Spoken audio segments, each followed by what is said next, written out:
નમસ્કાર. ગોવિંદ ઉત્સવ સમિતિના પ્રમુખ ગણેશભાઈ સાવંત.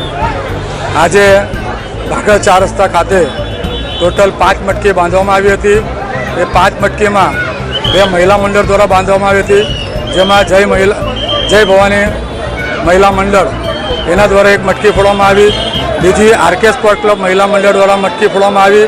એ જ રીતે ત્રીજી મટકી કે જે સુરત શહેરની મુખ્ય મટકી જે ભાગળ 4 રસ્તા બાંધવામાં આવે છે તેના દ્વારા એક જે મટકી હતી એ આરકે સ્પોર્ટ ક્લબ યુવાનોની મટકી હતી, તેના દ્વારા ફોડવામાં આવી.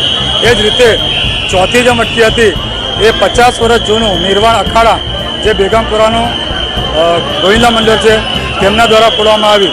એ જ રીતે 5મી મટકી જે સુરત નહીં ગુજરાતમાં રેકોર્ડ કર્યો ગત વર્ષે 2024માં એવા સુખાનંદ વ્યાયામશાળા જે 8 ટનની પિરામિડ મારી હતી, એના માન ખાતર કે એમની એક રજૂઆત હતી કે અમારી પણ એક મટકી હોવી જોઈએ.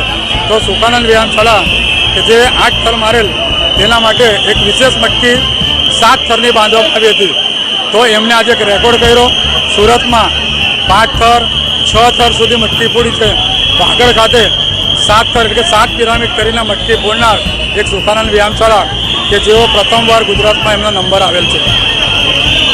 આપ લોકો જાણો છો તેમ આજે જન્માષ્ટમીનો તહેવાર ભાગળ ખાતે સુરતની પ્રજાએ ઉજવેલો છે, જે દર વર્ષે ઉજવવામાં આવતો હોય છે.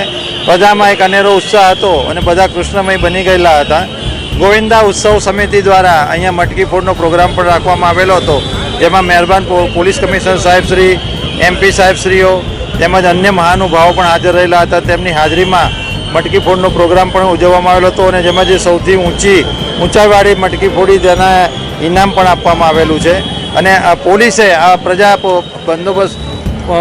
માટે બંદોબસ્ત ગોઠવેલો હતો. બધા લોકોએ આનંદપૂર્વક આજે જન્માષ્ટમી માણી છે અને બંદોબસ્ત પોલીસ દ્વારા સક્સેસફુલી કરવામાં આવેલો છે.